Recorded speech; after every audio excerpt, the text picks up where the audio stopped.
Fathers and mothers will tuck in their kids, put an arm around their spouse, remember fallen comrades, and give thanks for being home from a war that after 12 long years is finally coming to an end. The lowest unemployment rate in over 5 years, a rebounding housing market, a manufacturing sector that's adding jobs for the first time since the 1990s, more oil produced at home than we buy from the rest of the world, the first time that's happened in nearly 20 years.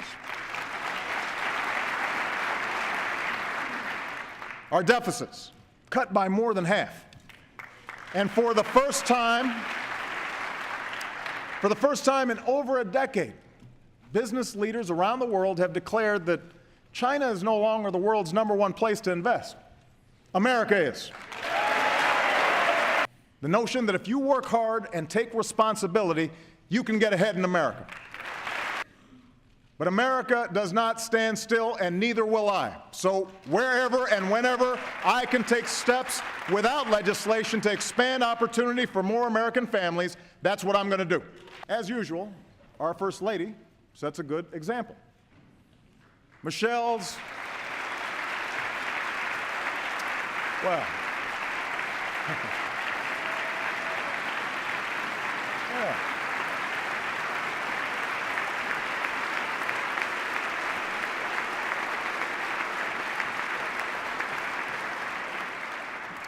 Michelle's Let's Move partnership with schools, businesses, local leaders has helped bring down childhood obesity rates for the first time in 30 years.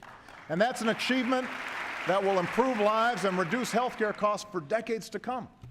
And my administration's launched 2 hubs for high-tech manufacturing in Raleigh, North Carolina, and Youngstown, Ohio, where we've connected businesses to research universities that can help America lead the world in advanced technologies. Tonight, I'm announcing we'll launch 6 more this year. Bipartisan bills in both houses could double the number of these hubs and the jobs they create. So get those bills to my desk. Put more Americans back to work. Over the past 5 years, my administration has made more loans to small business owners than any other. And when 98% of our exporters are small businesses, new trade partnerships with Europe and the Asia Pacific will help them create even more jobs. Federally funded research helped lead to the ideas and inventions behind Google and smartphones. And that's why Congress should undo the damage done by last year's cuts to basic research, so we can unleash the next great American discovery.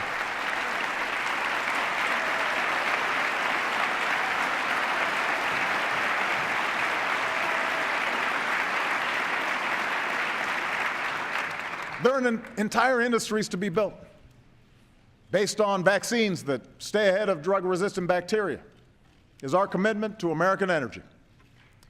The all-the-above energy strategy I announced a few years ago is working, and today America is closer to energy independence than we have been in decades. This Congress needs to restore the unemployment insurance you just let expire for 1.6 million people. Of course, it's not enough to train today's workforce. We also have to prepare tomorrow's workforce by guaranteeing every child access to a world-class education. And I'm reaching out to some of America's leading foundations and corporations on a new initiative to help more young men of color facing especially tough odds to stay on track and reach their full potential. The bottom line is, Michelle and I want every child to have the same chance this country gave us. But Americans overwhelmingly agree that no one who works full-time should ever have to raise a family in poverty. Few things exposed hardworking families to economic hardship more than a broken healthcare system. And in case you haven't heard, we're in the process of fixing that.